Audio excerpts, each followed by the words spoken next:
Welcome sa ating YouTube channel, Main Chart Updates.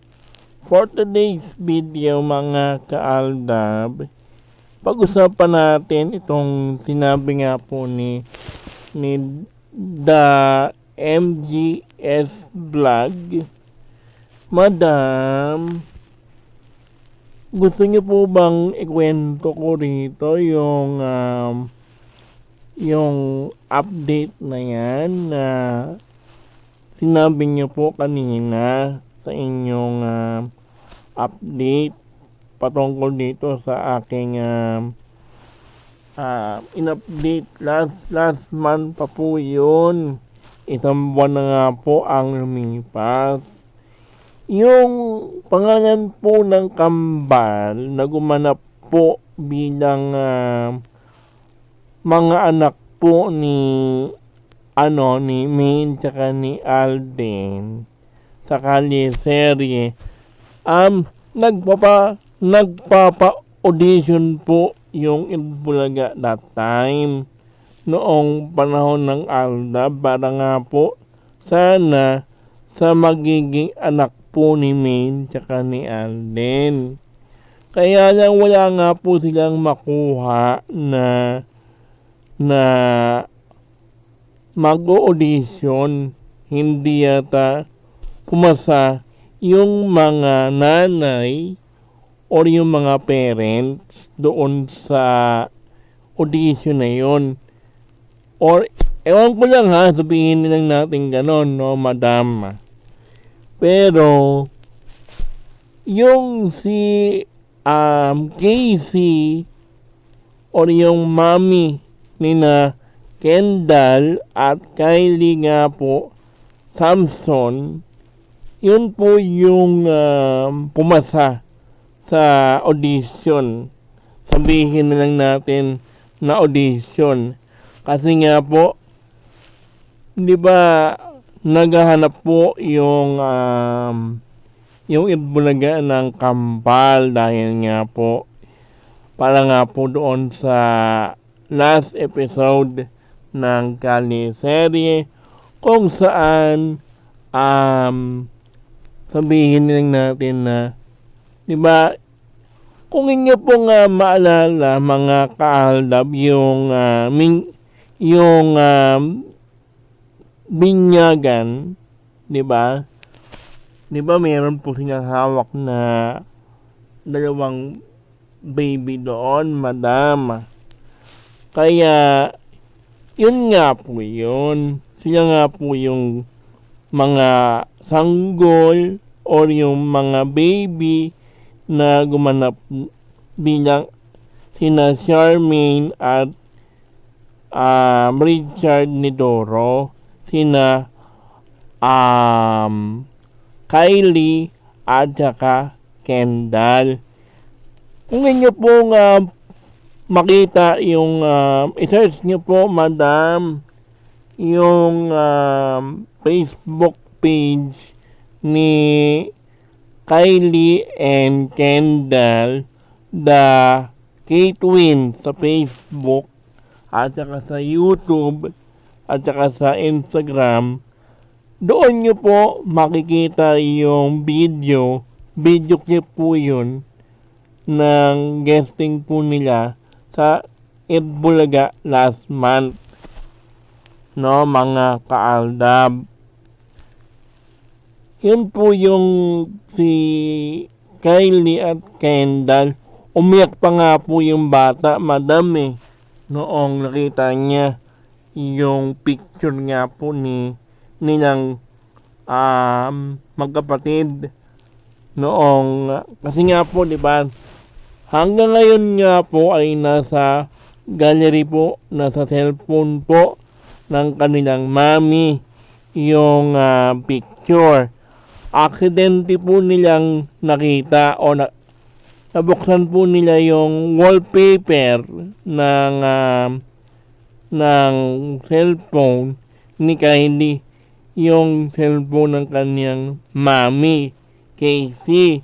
At nagulat po siya na bakit daw naka-short daw itong si Kylie. umiyak po siya at naipaniwanag nga po ni mami nila yung nangyari na nagkukunwari lang daw kasi ayon nga po kasi doon sa kwento ay boy and girl ang naging anak ni Maine tsaka ni Alden, madam. Kaya lang, wala nga po silang makuwang boy and girl, kaya yun na lang po yung ginawa po nila. No? Nagpanggap lang, ano lang po nila, sinabi lang po nila na boy at ako nga po ay nagulat nung mga kaalab nung nangyari yung guesting po nila. Biglang nga akong kinalibutan, madam, noong narinig ko yung sinabi nung kambal na sila nga po yung gumanap na anak ni Maine tsaka ni Alden. Yun po yun, makikita niyo po yan sa aking YouTube channel at saka sa Facebook po ng KBJ.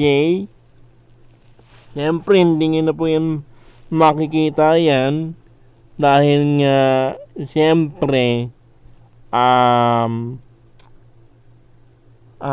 natabunan na po yun dahil nga po marami nga po silang pinost na mga updates patungkol sa Itbulaga, kaya hindi nyo po yan talaga basta-basta makikita yan once na or i-search nyo lang po sa YouTube. Pinakita ko nga po sa inyo, madam,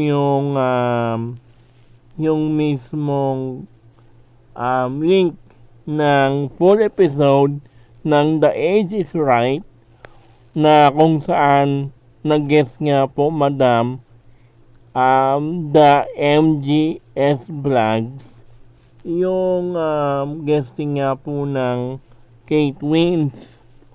Kaya nga po Kate Wins dahil nga po yung nanay po nila ay fan din po ng mag-asawang Alden at Maine. Inamin po nila yan sa interview nga po, madam. Kaya sana po maintindihan nyo po yung aking comment sa inyong video. Madam, the MGS Vlog. Yung kapatid po ni Daniel Padilla na sinabi nyo po kanina sa inyong yung kapartner or kabatch po ni Caprice Cayetano ay Sinela Ford po yun. Anak po ni Carla Estrada po yun. Isa rin yun sa mga kabatch po ng ni Caprice Cayetano sa Pinoy Big Brother 2.0 nitong nakaraang season. At hindi ko nga po kayo binabas dito sa ating video, madam, pero sana po ay manood po kasi kayo ng mga videos ko po para alam nyo po yung ako nga po ay boy, madam, hindi po ako girl. Kaya lang kasi hindi nyo kasi ako pinapanood, kaya yun po yung sinabi nyo po kanina sa inyong video. Sana po maintindihan nyo po sana yung update po natin. Yun po yung aking in-update last month pa po yun. Dalawa nga po yun dalawa nga po yung video na yun dahil nga po sobrang excitement ko nga po noong panahon na yun dahil akalain nyo po, madam, na sa dami-dami ng pwedeng i-guess or yung topic na yun, akalain mo, buwan-buwan lang, madam, simula noong nagsimula yung ika-10th year anniversary po ng Aldab, buwan-buwan na nga po na binabanggit ng Itbulaga yung Aldab. No, buwan-buwan na lang po simula noong nag-birthday itong si Maine. Tsaka yung lahat na nga po ng nangyari noong nakaraang buwan, 'di ba? At kung inyo pong napanood yung mga videos ko nga po, madam, doon nyo po makikita yung mga ebidensya o resibo. Kasi nga po, isa rin po akong vlogger ng Aldab. Yan po yung ating sinumpaang tungkulin kahit na hindi naman tayo kumikita dito dahil nga wala nga po akong ID na pwedeng i-submit, no, kay YouTube, no.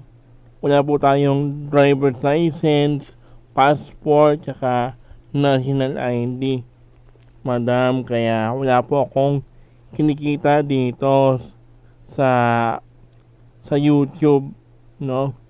Pero tuloy nga po yung ating paglaban sa mga fake news, madam. Sana po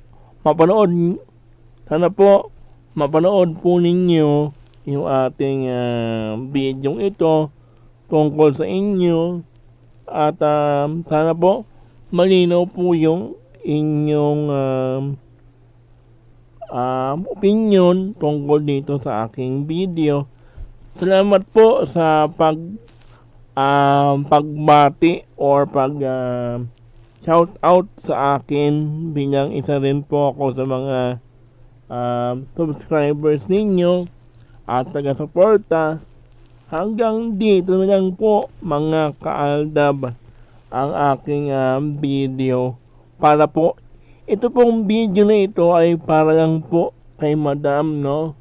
Kasi